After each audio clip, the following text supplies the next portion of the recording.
பலரும் அரபு நாடுகளை வந்து திட்டுகிறார்கள். ஆன்லைன்ல பார்க்கலாம் இல்லைங்களா? சோசியல் மீடியாக்கள்ல. பாலஸ்தீனுக்கு அவங்க உதவ முன் வரல அப்படின்னு சொல்றது, ஜியோனிச கைக்கூலின்னு சொல்றது, என்னென்னமோ சொல்றாங்க, திட்டுறாங்க. ஆனா சரியான முறையில நசீஹத் செய்யணும் என்றால், இப்படி கண்டாமேனிக்கு திட்டுறது வந்து நல்ல ஒரு அதப் இல்ல. நல்ல நற்பண்புகளும், நல்ல ஒழுக்கங்களும் இல்ல.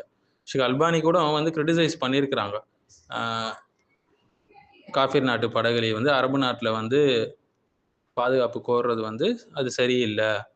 அவங்கவங்க நாட அவங்க தான் பாதுகாக்கணும் என்பது போல, அவங்க தங்களுடைய நம்ப சோசியல் மீடியால அவங்களுடைய வீடியோக்கள் பார்க்கலாம். சரியான முறையில வந்து அதை எடுத்து சொல்லணும். ஒரு நசீஹத்தா இருக்கணும். கண்டமேனிக்கு திட்டுறது வந்து சரியான ஒரு வழிமுறை அல்ல. இஸ்லாம்ல முஸ்லிம்கள் ஒரே உடம்பு போல. ஒரு உறுப்புக்கு வலி வந்துச்சுன்னா, முழு உடம்பும் பாதிக்கப்படும் என்று ரசூல் ஸல்லல்லாஹு அலைஹி வஸல்லம் சொல்லியிருக்காங்க. ஹதீஸ்ல நம்ம பார்க்கிறோம். ஆனா, இதை நடப்புல செயல்படுத்துவது பல காரணங்களால பலவீனமாகுது இல்லையா? ஏன்னா ஈமானிய பலவீனம். முதலாவது அரபு நாடுகளுக்கு ஈமானிய பலவீனம் இருக்கு. துன்யாவுடைய மோகம் அதிகமாக இருக்கு. பதவிகள், மேலும் ஆதாயங்கள், பணம் எதுவா வேணா இருக்கலாம். அடுத்து உம்மத்துல பிளவு வந்து நெறையாவே காணப்படுது. டிவைடடா இருக்கு. யுனைட்டடா இல்ல. ஒற்றுமை இல்ல.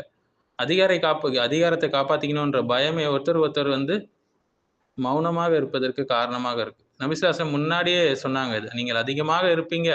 ஆனால் கடலில் உள்ள நுரை போல இருப்பீங்க. பலவீனமாக இருப்பீங்கன்னு சொன்னாங்க. ஹதீஸ்கள நம்ம பார்க்கலாம். மார்க்க ரீதியான காரணங்கள், இது உலக ரீதியான காரணங்கள்னு சொல்லி பார்த்தீங்கன்னா, ஜியோ பொலிட்டிக்கல் ரியாலிட்டி என்னன்னா, பெரிய பெரிய சக்திகளுடைய அழுத்தம். யுனைட்டட் ஸ்டேட்ஸ், இஸ்ரேல் ஆகட்டும், பல அரபு நாடுகள் அமெரிக்காவோடு பாதுகாப்பு ஒப்பந்தம் இருக்கு. பொருளாதார ஆயுத ஒப்பந்தங்கள்ல கட்டுப்பட்டிருக்கிறாங்க. 2வது ஆட்சியை இழந்து விடுமோன்ற பயம். சில ஆட்சியாளர்கள் வந்து நாம் பாலஸ்தீனுக்கு நேரடியா உதவுனா, நம்மை அகற்றி விடுவார்கள் என்ற பயம். இது செல்ஃப் பிரிசர்வேஷன் பாலிடிக்ஸ் சொல்லுவாங்க. 3வது உள்நாட்டு பலவீனம். பொருளாதார பலவீனமா இருக்கட்டும், இல்ல படைத்துறை வந்து முழுமையாக சுயாதீனமா இல்லாம இருக்கும்.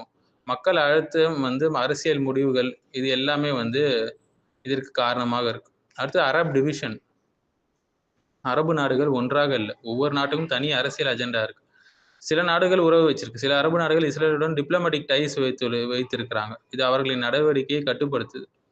உண்மையான சமநிலையில பார்க்கணும்னா, இப்படி சொல்றது ரொம்ப மோசமானது. அனைத்து அரபு நாடுகளும் விலைப்பட்டாங்க, துரோகிகள், ஜால்ரா அடிக்கிறாங்க, சல்லிக்கு விக்கப்பட்டுட்டாங்க உலமாக்கள் என்று இது உணர்ச்சி பொங்க பேசக்கூடியது. சரியான வழிமுறை இல்ல. இப்படி பேசக்கூடாது. ஏன்னா முழு மக்கள் அல்ல, அரசியல் தலைமைகள் தான் முக்கியத்துவம். அரசியல் தலைமைகள் தான் முக்கியம். சரியான புரிதல் என்னன்னா, அரசியல் என்பது ஒரு சிக்கலான ஒரு விளையாட்டு என்று சொல்லலாம். மார்க்கம் வந்து அதற்கு உதவி புரியுது. நடைமுறையில பல கட்டுப்பாடுகள் இருக்கு. 3 முக்கிய காலங்கள். ஈமானிய பலவீனம், அரசியல் பயம் மற்றும் சுயநலங்கள் இருக்கு. உலக சக்திகளோட அழுத்தம் இருக்கு. நம்மால ஆன வரை துவாக்கள் நம்ம செய்யணும். உண்மையை புரிந்து பேச வேண்டும். எமோஷனலா மத்தவங்கள ப்ளேம் பண்ணக்கூடாது.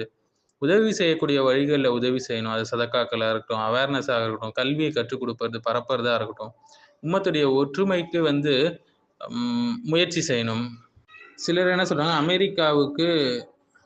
அரபு நாடுகள் அமெரிக்காவுக்கு ராணுவ தளங்களை வழங்கி இருக்குது அப்படின்னு சொல்றாங்க.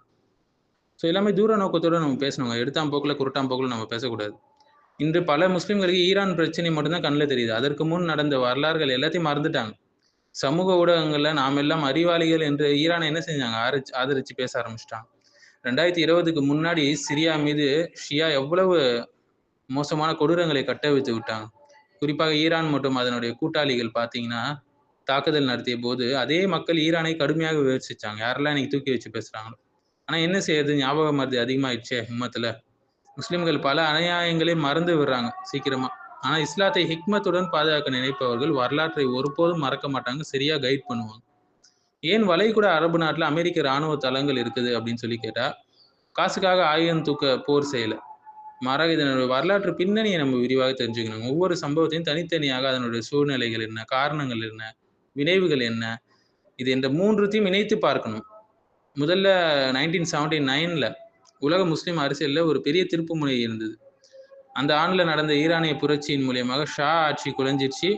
அந்த ஆயத்துல்லா கொமேனின்னு சொல்லப்படக்கூடிய ஒரு தலைமையில ஒரு இஸ்லாமிய குடியரசு நிறுவப்பட்டது. இந்த புரட்சி வந்து ஒரு நாட்டின் ஆட்சியை மட்டும் மாத்தல. மாறாக முழு மத்திய கிழக்கு பிராந்தியத்துடைய அரசியல் சமநிலையே மாற்றுச்சு. சிறப்பாக சவுதி அரேபியா போன்ற அஹ்லுசுன்னா தலைமையிலான அரசுகள் வந்து இந்த புரட்சியை நேரடி சவாலாகவும், தங்களது ஆட்சிக்கு எதிரான சிந்தனை பரவலாகவும் கருதினாங்க. இதன் காரணமாக ஈரான் மற்றும் சவுதி இடையேயான உறவு தீவிரமாக பகையாக மாறத் தொடங்கிடுச்சு. ஸோ 1979 வந்து மக்கால ஹரம் ஷெரீஃப்ல ஒரு பெரிய முற்றுகை நடந்தது இல்லைங்களா? ஜுஹைமான் அல் உத்தைபி தலைமையில ஒரு ஆயுத குழு வந்து மசூதியை கைப்பற்றி பல நாட்கள் கட்டுப்பாட்டில் வச்சிருந்தாங்க. அதன் பிறகு அது ஒடுக்கப்பட்டது. இந்த சம்பவம் சவுதி அரசுடைய பாதுகாப்பு அமைப்புகள் எவ்வளவு பலவீனமா இருக்கு என்பதை காட்டுச்சு. ஸோ இந்த அச்சத்தால சவுதி அரசு தன்னுடைய பாதுகாப்பை வலுப்படுத்துறதுக்கு வெளிநாட்டு ஆதரவை, குறிப்பாக அமெரிக்காவுடைய இராணுவம் மற்றும் நுண்ணறிவு உதவிகளை அதிகமாக வாங்க தொடங்குச்சு. ஸோ இந்த காலகட்டத்தில் சவுதி அரேபியாவோட கிழக்கு மாகாணத்தில், குறிப்பாக கத்தீஃப் போன்ற பகுதிகளில் வாழக்கூடிய ஷியா மக்கள் ஈரானை புயற்சியால் ஊக்கமடைஞ்சு அரசுக்கு எதிராக கிளர்ச்சி செய்ய ஆரம்பிச்சிட்டாங்க. இந்த உள்நாட்டு பதட்டம் வந்து சவுதி அரசுக்கு 2 அச்சுறுத்தலை அமைஞ்சுது. ஒன்று வெளிநாட்டு செல்வாக்கு, இன்னொன்று உள்ளக கலகம்.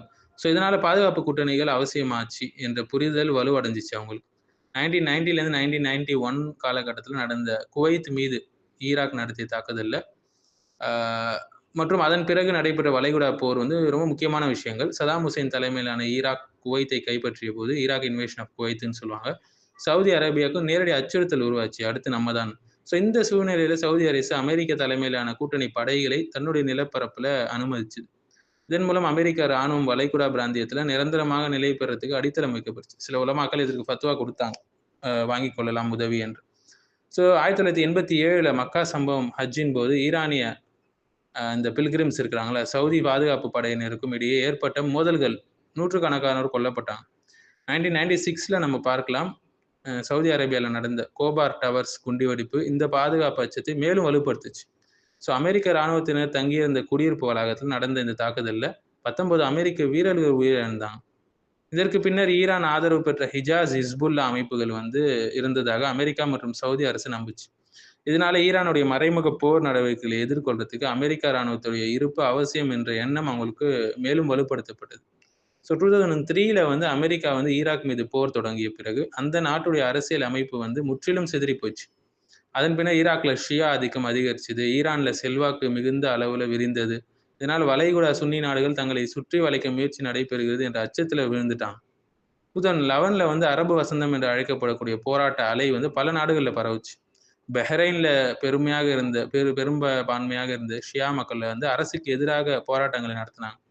பஹ்ரைன் அரசு இதற்கு ஈரான் பின்னணியில இருக்கு என்று குற்றம் சாட்டுச்சு. அந்த நாட்டில் அமெரிக்காவுடைய முக்கிய கடற்படை தளம் இருப்பதால அந்த பிராந்தியத்தில் அமெரிக்க இராணுவத்துடைய இருப்பு தொடர்ந்துச்சு. 2014 பார்த்தீங்கன்னா யமன்ல உள்நாட்டு போர் தொடங்கும் போது ஹூத்தி இந்த ஷியா கிளர்ச்சியாளர்கள் தலைநகரை கைப்பற்றினாங்க. இந்த ஹூத்தி இயக்கம் ஈரானுடைய ஆதரவை பெறுது என்று சவுதி மற்றும் அதன் கூட்டாளிகள் நம்பினாங்க. இதன் விளைவாக சவுதி தலைமையிலான கூட்டணி யமன்ல இராணுவ நடவடிக்கைகளை ஆரம்பிச்சது. இதற்கிடையில் ஹூத்தி குழுக்கள் சவுதி மீது ஏவுகணை மற்றும் ட்ரோன் தாக்குதல்களை நடத்த தொடங்கினாங்க. 2015-16 காலகட்டத்தில் சவுதி அரேபியாவோட கிழக்கு பகுதியில் மசூதிகள் மீது நடந்த தாக்குதல்கள் அந்த நாட்டுடைய அந்த பாதுகாப்பு நிலையை இன்னும் பாதிச்சுது. இந்த தாக்குதல்கள் மத அடிப்படையிலான பிரிவினை அதிகரிச்சது, பிராந்திய பதற்றத்தை மேலும் தீவிரப்படுத்துச்சு. இந்த தாக்குதலில் ஷியாக்களே பாதிக்கப்பட்டாங்க. 2019 வந்து சவுதி அராம்கோ நிறுவனத்துடைய அப்கைக் மற்றும் குறைசி எண்ணெய் சுத்திகரிப்பு நிலையங்கள் மீது நடந்த தாக்குதலில் உலகளாவிய அளவில் அதிர்ச்சி ஏற்பட்டுச்சு. இந்த தாக்குதல் வந்து ரொம்ப உயர்ந்த தொழில்நுட்பம் பயன்படுத்தி நடத்தப்பட்டதால இது சாதாரண கிளர்ச்சியாளர் தாக்குதல் கிடையாது. ஒரு நாட்டின் ஆதரவு இருந்திருக்கலாம் என்று சந்தேகம் வந்துச்சு. இதன் பின்னணியில ஈரான் இருப்பதாக பல நாடுகள் குற்றம் சாட்டினாங்க. இதற்கும் மேலாக ஈரான் தனது புரட்சிகர காவல் படை மூலம் லெபனான், ஈராக், சிரியா மற்றும் ஏமன் போன்ற நாடுகள்ல தனது செல்வாக்கை விரிவுபடுத்தினாங்க. இந்த நிலை வந்து வளைகுடா நாடுகளுக்கு ஒரு நீண்டகால ஒரு அச்சுறுத்தலாக கருதப்பட்டுச்சு. ஸோ ஈரானுடைய ப்ராக்சிகள் 2011 இருந்து சிரியாவில் நடவடிக்கை எடுத்து அலுசுனா மக்களை கொன்று குவித்தாங்க. சிரியாவில் பல பகுதிகளை சேதப்படுத்தினாங்க. 2014 பார்க்கலாம், ஈரானுடைய ஆதரவாளர்களான ஹூத்திகள் வந்து யமன்ல அலுசுனா மக்களை கொல்றதுக்கு முகீப் ஹாதி வஹதி அவர்களுடைய பள்ளிகளை, மதரசாவை சேதப்படுத்தினாங்க. ஷேக் முக்பில் இப்னு ஹாதியுடைய அவங்களுடைய மதரசாக்களை. இதனால் அந்த இடங்களில் கல்வி, சமுதாய அமைப்பு மற்றும் மத அடிப்படையிலான சமநிலை பாதிக்கப்பட்டுச்சு. இவ்வாறு பல சம்பவங்களுக்கு இந்த அனைத்து சம்பவங்களையும் ஒன்றாக இணைத்து பார்த்தா வளைகுடா நாட்டில் அமெரிக்கா இராணுவ தளங்களை அனுமதித்தது ஒரு அரசியல் விருப்பம் மட்டும் கிடையாது, மாறாக பல ஆண்டுகளாக உருவான வந்து பாதுகாப்பு அச்சங்களினால. ஸோ பிராந்திய மோதல்கள் மற்றும் அதிகார சமநிலையின் மாற்றங்கள் ஆகியவற்றின் விளைவாக ஏற்பட்ட கட்டாய தீர்வாக இது இருந்தது. இதுபோல பல கசப்பான சம்பவங்கள் இருக்க அரபு நாடுகளை குற்றம் சாட்ட முடியுமா என்று நீங்க கேட்கலாம். ஏன் அந்த நாடுகளில் போர் வீரர்கள் இல்லையா, அமெரிக்கா மட்டும்தான் இருக்குதா என்று எல்லாம்.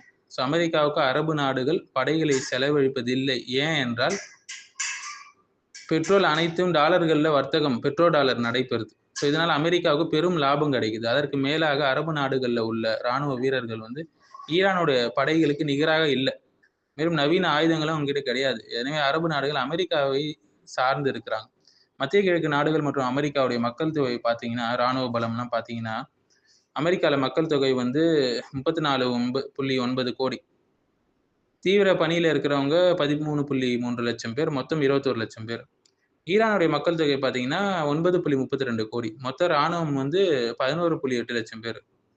யமன்ல மக்கள் தொகை 4.3 கோடி, மொத்த இராணுவம் வந்து 3.4 லட்சம் பேர். சவுதி அரேபியால மக்கள் தொகை 3.52 கோடி தான். மொத்த இராணுவம் 3.5 லட்சம் தான். யுஏஇல ஐக்கிய அரபு அமெரிக்கத்துல மக்கள் தொகை வந்து 1.16 கோடி. மொத்த இராணுவம் வந்து 2 லட்சம் தான். 2.7 லட்சம். இஸ்ரேல்ல மக்கள் தொகை வெறும் 1 கோடி தான். 1.202 கோடி. மொத்த இராணுவம் 6 லட்சம் பேர். 6.35 லட்சம் பேர். லெபனான்ல மக்கள் தொகை 59 லட்சம். மொத்த இராணுவம் வந்து 1.45 1.95 லட்சம் பேர். கத்தார்ல மக்கள் தொகை வந்து 32 லட்சம் பேர். மொத்த இராணுவம் வந்து 36,000 பேர் தான். ஒமான்ல வந்து மக்கள் தொகை வந்து 5.15 கோடி. மொத்த இராணுவம் 16,000 17,000 தான். தீவிர பணியில் ஈடுபட்டவங்க 12,000 தான். பஹ்ரைன்ல வந்து மக்கள் தொகை 17 லட்சம். மொத்த இராணுவம் வந்து 25,000 30,000 தான். தீவிர பணியில் ஈடுபட்டவங்க 20,000 பேர். ஸோ இவ்வாறான புள்ளி விவரம் இருக்கும்போது அரபு நாடுகளை விமர்சிப்பது சரியான்னு கேட்டால் நீங்கள் கேட்கலாம். காசாவை இஸ்ரேல் தாக்கும் போது அரபு நாடுகள் ஏன் நேரடியாக ஆயுதம் தாங்கி போர்ல ஈடுபடலன்னு. இதற்கான முக்கிய காரணம் என்னன்னா, ஒரு நாடு நேரடியாக போர்ல ஈடுபடணும்னா அதற்கான நவீன ஆயுதங்கள், வலுவான இராணுவம் இருக்கணும். அல்லது உலக அளவுல சக்தி வாய்ந்த ஒரு நாட்டோடு உறுதியான பாதுகாப்பு ஒப்பந்தம் இருக்கணும். இந்த நிலையில பல அரபு நாடுகளுக்கு அமெரிக்காவோடு பாதுகாப்பு ஒப்பந்தம் இருக்குது. ஆனா அதற்கு அப்பால வந்து தனித்துவமான இராணுவ வலிமை அல்லது நீண்ட கால போரை சமாளிக்கக்கூடிய திறன் பல இடங்கள்ல இல்ல, பலவீனமா இருக்கு. ஸோ ஒரு தரப்புல ஆயுத வலிமையும் இராணுவ சக்தியும் இல்லாமல் போர்ல இறங்குனா அதன் விளைவாக ஏற்படக்கூடிய அழிவு காசாவிற்கு மட்டுமல்ல அரபு நாடுகளுக்கும் மிகப்பெரிய பாதிப்பை உண்டாக்கும்.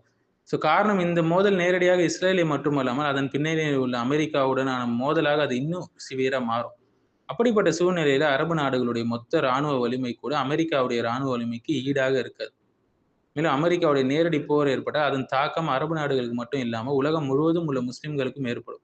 குறிப்பா முஸ்லிம்களின் இதயமாக கருதப்படக்கூடிய மக்கா மதீனா ஆகிய 2 புனித ஹரம் ஷரீஃப் அந்த பகுதிகளில் இருக்கிறதுனால அங்க எந்த ஒரு கலவரம் ஏற்பட்டாலும் உம்ரா, ஹஜ் போன்ற முக்கியமான எல்லா இஸ்லாமிய கடமைகளும் பாதிக்கப்படும். அதே நேரத்துல அமெரிக்கா அரபு நாடுகளோடு நேரடியாக போராடுவதற்காக இராணுவத்தை பயன்படுத்த வேண்டிய அவசியம் இல்லை. அவங்க தங்கள் இராணுவத்தை அந்த நாடுகளிலிருந்து திரும்ப பெற்றாலே போதும்.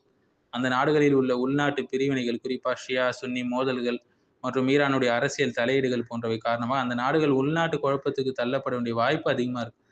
இந்த அனைத்து சிக்கல்களையும் மற்றும் அதன் தீவிரமான விளைவுகளையும் கருத்தில் கொண்டுதான் அரபு நாடுகள் நேரடி போர்ல ஈடுபடாம ஒரு தன்னடக்கத்தோடு செயல்படுறாங்க. இதற்கு ஒரு முக்கியமான வரலாற்று உதாரணம் பார்க்கணும்னா, இஸ்ரேல் நடைபெற்ற 1967 யோம் கிப்பூர் போர் என்று சொல்லுவாங்க. 6 நாள் போர். அந்த போரின் போது ஆரம்பத்தில் அரபு நாடுகள் முன்னிலை பெற்றிருந்தாலும் மிக குறுகிய காலத்திலே வெறும் 6 நாளே இஸ்ரேல் வெற்றி பெற்றதுன்னு சொல்லுவாங்க. மேலும் ஜெருசலேம் போன்ற முக்கிய பகுதிகளில் யூதர்கள் கட்டுப்பாட்டுக்குள் சென்றுச்சு. இந்த அனுபவம் நேரடி போரின் விளைவுகள் எவ்வளவு கடுமையா இருக்க முடியும் என்பதை அரபு நாடுகளுக்கு தெளிவா உணர்த்துச்சு. இதனால கடந்த கால அனுபவங்களிலிருந்து பாடம் கற்றுக்கொண்ட அரபு நாடுகள் இன்று திடீர் உணர்ச்சிக்கு இடமளிக்காமல் மிகுந்த யோசனையோடு அரசியல் நுண்ணறிவோடு செயல்படுறாங்க. ஸோ அதே நேரத்தில் அரபு நாடுகள் பாலஸ்தீனத்தையும் கசாவையும் முற்றிலும் கைவிட்டுருச்சு என்று சொல்ல முடியாது. அவங்க பல்வேறு மனிதாபமான உதவிகள், நிதி உதவி, மருத்துவ உதவிகள் எல்லாம் தொடர்ந்து செஞ்சுட்டு தான் இருக்கிறாங்க. மேலும் காசா இஸ்ரேல் பிரச்சனைக்கு அமைதியான தீர்வு காண்பதற்காக கத்தார், சவுதி அரேபியா போன்ற நாடுகள் நடுநிலைமையான பேச்சுவார்த்தைகள், சமாதான முயற்சிகளில் எவ்வளவு ஈடுபட்டு வராங்க. இது பெரும்பாலும் சமூக ஊடகங்கள்ல தெரியாது. இறுதியாக குறிப்பிட வேண்டிய விஷயம் என்னன்னா, கடந்த காலங்கள்ல ஈரான் அல்லது அதன் ஆதரவாளர்கள் வந்து அரபு நாடுகளுக்கு எதிராக செயல்பட்டால் உலக முஸ்லிம்கள் ஒன்றுபட்டு அதற்கு எதிராக குரல் கொடுத்தார்கள். ஆனால் இன்றைய சூழ்நிலையில சிலர் அதே அரபு நாடுகள் சிக்கலில் இருக்கும்போது மகிழ்ச்சியாக நிலையில இருக்கிறாங்க. அரசியல் மற்றும் மத அடிப்படையிலான பிரிவினைகள் எவ்வாறு மனிதர்களுடைய எண்ணங்களை மாத்துச்சு என்பதை காட்டுது. எனவே ஒரு உண்மையான முஸ்லிம் வந்து கடந்த காலத்தையும் நிகழ்காலத்தையும் ஆழமாக புரிந்து கொண்டு உணர்ச்சிகளால் இல்லாம அறிவால் வழிநடத்தப்பட்டு செயல்பட வேண்டும். நபி ஸல்லல்லாஹு அலைஹி வஸல்லம் அவங்க கூறியபடி ஒரு மூமின் ஒரே துளையிலிருந்து 2 முறை கொட்டுப்பட மாட்டான் என்பது இந்த சூழ்நிலைக்கும் பொருந்தும். ஸோ அநியாயக்காரர்களை கொண்டே இறைவன் தண்டிப்பான் இல்லைங்களா? ஈரான், அமெரிக்கா, இஸ்ரேல் போர் இதுவே அஹ்லுஸ் சுன்னாவுடைய நிலைப்பாடு. என்னன்னா, முஃபஸிர்கள் சொல்றாங்க, ஒரு அநியாயக்கார ஆட்சியாளரை மற்றொரு அநியாயக்கார ஆட்சியாளரை கொண்டு அல்லாஹ் அழிப்பான். தீயவர்கள் ஒருவருக்கொருவர் மோதிக்கொண்டு அழிவதும் இறைவனுடைய வழிமுறையில இருக்குது என்று குறிப்பிடுறாங்க. அநியாயக்காரன் என்பவன் இறைவனுடைய வாள். அவனை கொண்டு அல்லாஹ் தண்டனை வழங்குறான். பின்னர் அந்த வாளையும் அநியாயக்காரனையும் அல்லாஹ் தண்டிப்பான்.